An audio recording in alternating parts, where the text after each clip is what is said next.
برادران اسلام، میں نے آپ کے سامنے قرآن مجید فرقان حمید کی چند آیات مبارکہ کی تلاوت کی ہے۔ اللہ تبارک و تعالیٰ کی ذات سے دعا ہے کہ خلاق عالم کی ذات مجھے صحیح معنوں میں ان آیات کی تفسیر بیان کرنے کی اور آپ کو سننے کی اور ہم سب کو سمجھنے اور اس پر عمل کی توفیق عطا فرمائے۔ آج کے ہمارے جمعۃ المبارک کا عنوان قرآن مجید کے فضائل اور برکات اور قرآن سے محبت رکھنے والوں کے ایمان افروز واقعات۔ میرے محترم دوستو،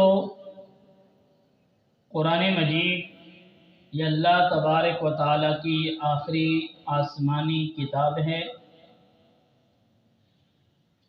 اس قرآن کو کلام اللہ، اللہ کا کلام کہا جاتا ہے۔ کلام اس چیز کو کہا جاتا ہے جو انسان کے اندر سے نکلتا ہے، جو انسان بولتا ہے۔ جیسے میں بول رہا ہوں، یہ میری گفتگو، یہ میرا کلام ہے۔ اور قرآن مجید فرقان حمید یہ اللہ کا کلام ہے۔ کلام الملوکی ملوک الکلام، بادشاہوں کا کلام، وہ کلاموں کا بادشاہ ہوتا ہے، اور اللہ بادشاہوں کا بادشاہ ہے، اس کا کلام بھی بادشاہوں کا بادشاہ ہے۔ جس طریقے پر بادشاہ کا کوئی آرڈر آتا ہے تو وہ آرڈر ہوتا ہے، اس میں کوئی کیل اور کال نہیں ہوتی، اس کو نافذ کیا جاتا ہے۔ اللہ کا قرآن یہ اللہ کا کلام ہے، یہ کلاموں کا بھی بادشاہ ہے اور بادشاہوں کے بادشاہ کا کلام ہے۔ اور یہ وہ کلام ہے کہ اللہ نے اس کلام کی تلاوت اس وقت کی تھی جب یہ دنیا، یہ کائنات کا نظام بنا ہی نہیں تھا۔ اس قرآن کی اللہ نے تلاوت اس وقت کی تھی۔ سننے والے فرشتوں نے اس وقت کلام کو سن کر کے کہا کتنا ہی خوبصورت کلام ہے، اور کتنی خوش قسمت وہ امت ہوگی جس کو یہ اللہ یہ کلام عطا کرے گا۔ 1.25 لاکھ انبیاء علیہ الصلوۃ والتسلیم دنیا میں تشریف فرما ہوئے۔ اللہ تبارک و تعالیٰ کی ذات نے ان میں سے اپنے آخری پیغمبر جناب محمد عربی صلی اللہ علیہ وآلہ وسلم کو یہ کلام دیا، اور 1.25 لاکھ انبیاء میں 1.25 لاکھ انبیاء کی 1.25 لاکھ امتیں بھی تو ہوں گی، اور اللہ نے یہ کلام اس امت کے حوالے کیا۔ اور میری اور آپ کی خوش قسمتی یہ ہے کہ ہم اس امت کے اندر پیدا ہوئے ہیں جس کو اللہ نے اپنا کلام عطا کیا۔ قرآن ایسی اللہ کی کتاب ہے، اس امت کے لیے سابقہ انبیاء علیہ الصلوۃ والسلام نے اس امت کا آخری نبی ہونے کے لیے اللہ سے دعائیں کی، اور جب یہ دعا رد ہوگی تو کہا یا اللہ ہمیں اس آخری نبی کی امت میں پیدا کر دے۔ انبیاء کی دعائیں یا اللہ مجھے اس امت کے عام انسانوں کی طرح، جیسے اس امت میں انسان آئیں گے، ہمیں اس طرح پیدا کر دے۔ کیا مطلب؟ کہ اس امت کی بڑی اللہ کے ہاں فضیلت ہے، بڑا مقام اور مرتبہ ہے، کیونکہ یہ آخری نبی کی آخری امت ہے، اور اللہ نے اس آخری نبی کی آخری امت کو اپنا قرآن عطا کیا، اپنا کلام عطا کیا ہے۔ قرآن مجید کے فضائل اور مناقب بے شمار ہیں۔ سب سے بڑھ کر میں نے کہا قرآن کی سب سے بڑی فضیلت، اس سے آپ اندازہ لگا لو کہ قرآن اللہ کا کلام ہے، اللہ نے اس کو خود پڑھا ہوا ہے، یہ اللہ کا کلام ہے۔ حدیث میں آتا ہے، امام الانبیاء سرکار دو عالم صلی اللہ علیہ وآلہ وسلم فرماتے ہیں کہ اللہ کی ذات فرماتے ہیں کہ میں کلام اللہ کو ایسے سنتا ہوں جب کوئی آدمی اس کی تلاوت کرتا ہے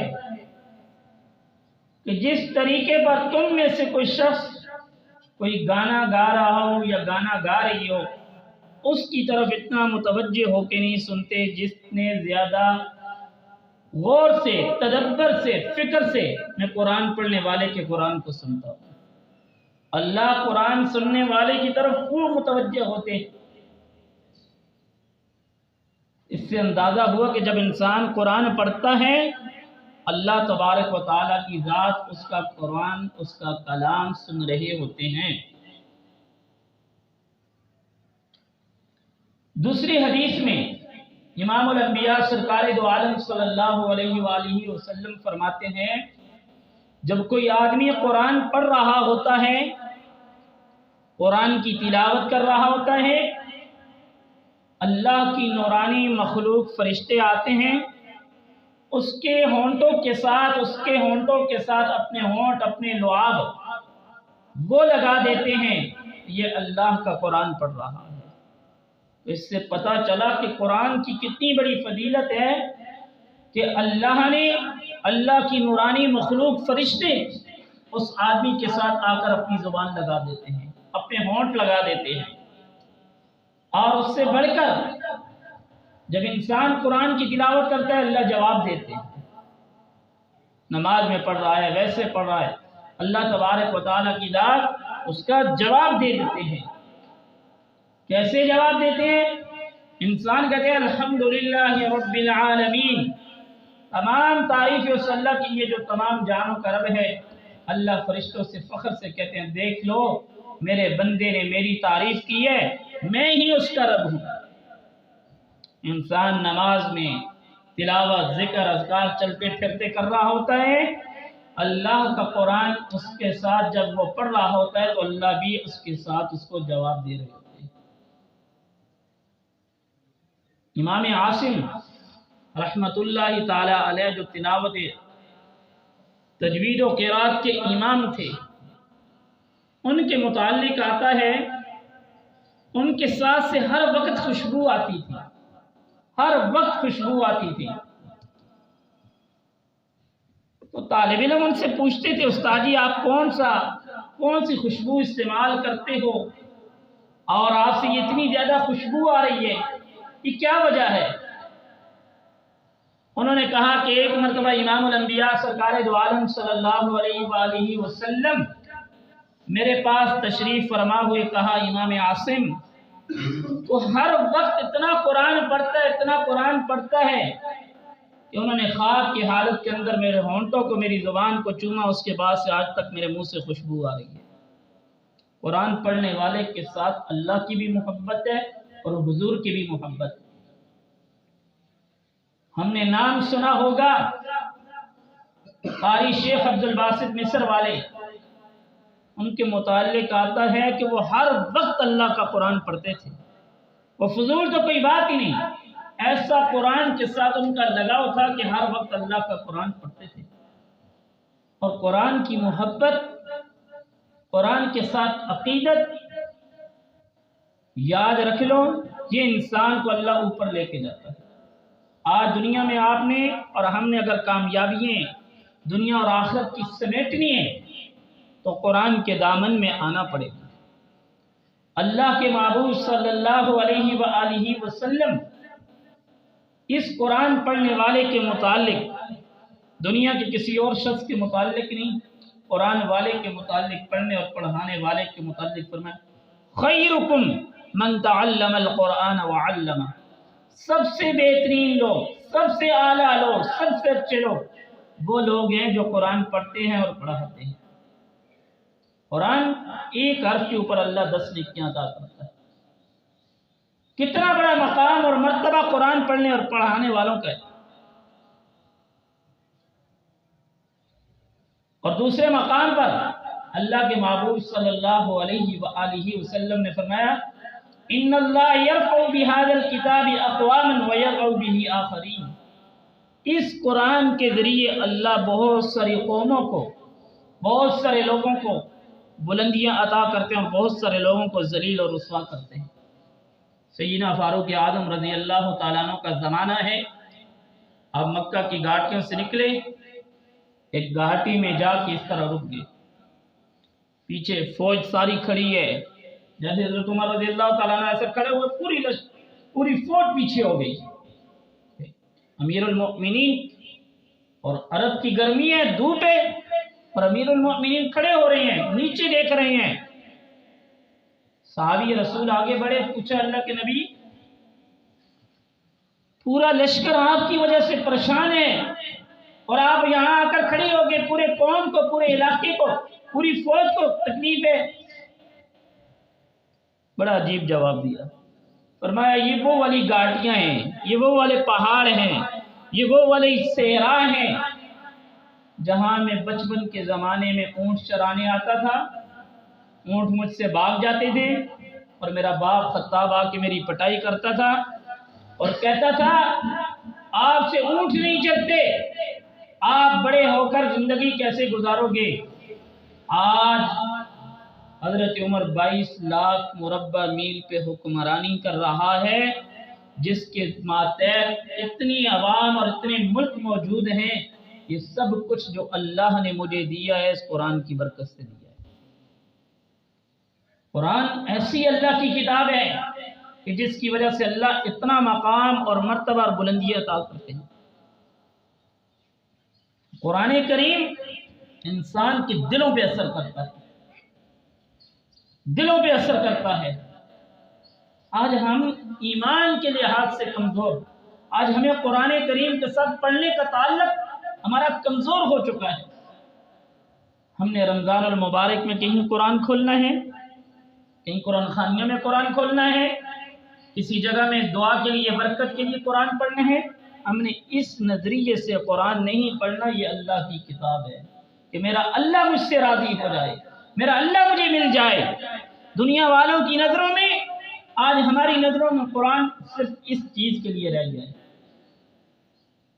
کہ قرآن کریم پڑھنے کے بجائے اس کو اٹھا کے الماری میں رکھ دو، اگلے سال رمضان میں یا کوئی مر گیا اس وقت، یا کسی گھر میں خوشی غمی ہو گئی، کوئی بیمار ہو گیا، اس کے لیے۔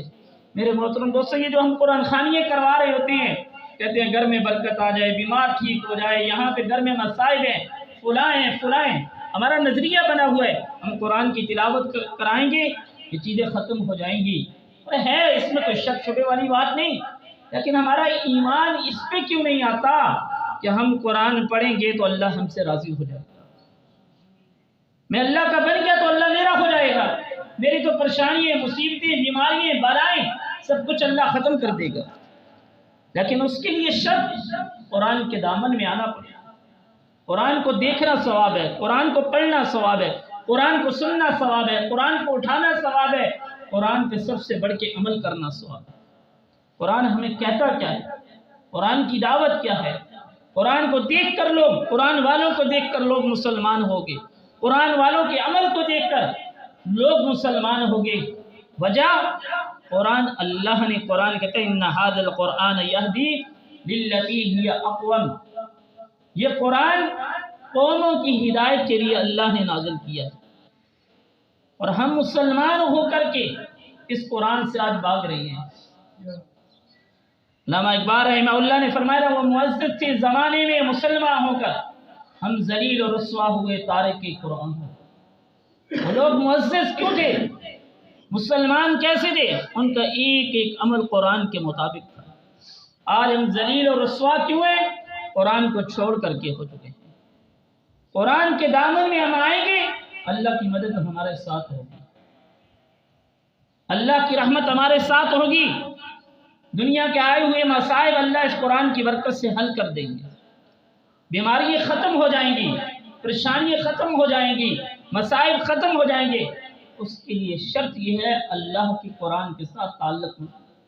ہم تو مسلمان ہیں، غیر مسلم جو دین کے دشمن تھے، جن کی دین کے ساتھ اتنی سخت نفرت تھی، وہ بھی کہتے تھے کہ ہم جب تک رات کو حضور کا قرآن نہ سنیں ہمیں رات کو نیند نہیں آتی، سکون نہیں آتا۔ حضرت واشی رضی اللہ تعالیٰ عنہ کو جب اسلام کی دعوت دی گئی، اس وقت تک مسلمان نہیں تھے، فتح مکہ کے موقع پر قاصد رسول پہنچا حضرت واشی کے پاس، کہا اللہ آپ کو یاد کر رہے ہیں کہ آپ اگر ایمان لے آؤ تو اللہ آپ کے گناہوں کو معاف کر دے گا۔ حضرت واشی کفر کی حالت میں، ایمان کی حالت نہیں ہے، کفر کی حالت میں کہہ رہے ہیں آپ کے قرآن میں لکھا ہوا ہے جس نے یہ گناہ کیے وَمَن يَفْعَلْ ذَلِكَ يَلْقَ أَثَامًا، جو آدمی یہ گناہ کرے گا اس کو اللہ ڈبل عذاب دے گا، يُضَاعَفْ لَهُ الْعَذَابُ يَوْمَ الْقِيَامَةِ وَيَخْلُدْ فِيهِ مُهَانًا۔ اب کو تو قرآن کہتا ہے اور میں نے یہ والے گناہ کیے ہوئے ہیں۔ میرے محترم دوستو، وہ کافر ہو کے اس کو بھی ہمارے قرآن کے متعلق پتہ تھا، ہم مسلمان ہو کے ہمیں پتہ نہیں ہے قرآن ہمیں کیا کہہ رہا ہے، قرآن کی دعوت کیا ہے، قرآن کی فکر کیا ہے۔ کفر کا اتنا اس قرآن کے متعلق گمان کہ یہ آپ کا اللہ آپ کا قرآن یہ کہہ رہا ہے، ہم مسلمان ہوں کہ قرآن سے دور ہوتے ہیں۔ قرآن کو تو ہم سب مانتے ہیں یہ اللہ کی کتاب ہے، لیکن ہم قرآن کی ماننے کے لیے تیار نہیں ہیں۔ امام الانبیاء سرکار دو عالم صلی اللہ علیہ وآلہ وسلم رات کو تلاوت کرتے، حضور کے دشمن یہ ابو جہل لوگ کہ رات کو ایک ایک کونے میں آپ کے قرآن کی تلاوت سنتے، صبح ان کا اکٹھا جا کے ملاپ ہوتا، ملتے، جیسے ہی رات کو تلاوت ختم ہوتی حضور کی، کہتے کہاں سے؟ کہتے ہیں یار بس حضور کا قرآن سننے گئے تھے۔ پکا عہد اور پیمان کرتے کل سے نہیں آئیں گے، تینوں چاروں یہی فیصلہ کرتے، کہتے کل سے نہیں آئیں گے۔ ہر ایک یہی گمان کرتا تھا کل وہ نہیں آئے گا، دوسرا کہتا وہ نہیں آئے گا، تیسرا آنے کے لیے چاروں آ جاتے تھے، چاروں کفر کی حالت میں۔ پھر اگلے دن یہی کہتے کل سے نہیں آئیں گے، وہ کہتا یار اس نے پکی بات کہی ہے، وہ سردار ہے، وہ دوسرا بھی کہتا، تیسرا بھی، چوتھا بھی، پھر چاروں آ جاتے۔ آخر میں کہنے لگے جب تک اس قرآن کو نہ سنے رات کو نیند نہیں آتی۔ وہ کفر کی حالت میں ان کا ایمان اتنا مضبوط، کفر کی حالت میں ہو کر ان کا ذہن میں یہ بات تھی کہ قرآن کو اگر نہیں سنے ہمیں نیند نہیں آتی، سکون نہیں آتا۔ اور مسلمانوں آج ہماری کیا حالت بن چکی؟ قرآن اللہ کی کتاب، اللہ نے جو قرآن آسمان اور زمین پہ پہاڑوں پہ نازل کرنا چاہا، قرآن کہتے ہیں اِنَّا عَرَضْنَا الْأَمَانَةَ عَلَى السَّمَاوَاتِ وَالْأَرْضِ وَالْجِبَالِ فَأَبَيْنَ أَن يَحْمِلْنَهَا وَأَشْفَقْنَ مِنْهَا وَحَمَلَهَا الْإِنسَانُ۔ اللہ نے یہ کتاب، یہ اپنی امانت آسمان پہ، زمین پہ، پہاڑوں پہ پیش کی۔ آسمان اتنے بڑے بڑے، زمین اتنی بڑی، پہاڑ اتنے بڑے بڑے، اللہ نے کہا اتنے بڑے بڑے تم ہو، یہ میری امانت ہے قرآن، اس کو اٹھا لو۔ ان کا جواب کیا تھا؟ وَأَشْفَقْنَ مِنْهَا، اللہ ہم آپ کی اس کتاب کو جب اٹھائیں گے ہم ریزہ ریزہ ہو جائیں گے، ہم ٹکڑے ٹکڑے ہو جائیں گے، ہم آپ کا کلام نہیں اٹھا سکتے۔ وَحَمَلَهَا الْإِنسَانُ، اس کو انسان نے اٹھایا۔ آج انسان قرآن سے غافل۔ قرآن اللہ کی بڑی عظمت والی کتاب ہے، قرآن کو دیکھنا ثواب ہے، پڑھنا ثواب ہے، اس کو یاد رکھنا ثواب ہے، اس کے مطابق اصل زندگی ہے گزارنے کا۔ میرے محترم دوستو، قرآن کے ساتھ اپنا تعلق مضبوط رکھو، قرآن کی تلاوت اس کو اپنا شعار بناؤ۔ نہ جانے کون سا وقت موت کا آ جائے، کس دن آ جائے، ایسا نہ ہو کہ ہم غافل سوئے ہوئے ہوں اور ہمارا تعلق ہمیں پتہ ہی نہ ہو کہ اللہ کا کلام کیا ہمیں کہہ رہا تھا، ہم نے قرآن کی تلاوت کی ہے یا نہیں، جس کے اوپر ایک ایک حرف کے اوپر اللہ نے 10 نیکیاں لکھی ہیں۔ نہ جانے اللہ ایک قرآن پڑھنے والے کی سفارشیں، ایک حافظ قرآن کی سفارش پہ اللہ کی ذات 10 جہنمیوں کو جہنم سے نکال کر جنت میں داخل کرے گی، ایک حافظ قرآن کی سفارش۔ وہ لوگوں خود پڑھو تاکہ ہم خود کسی کی سفارش کے ذریعہ بن سکیں، اور قرآن پڑھ کر اللہ کی ذات سے دعا کریں کہ اللہ ہم سب کو عمل کی توفیق عطا فرمائے۔ وآخر دعوانا ان الحمد للہ۔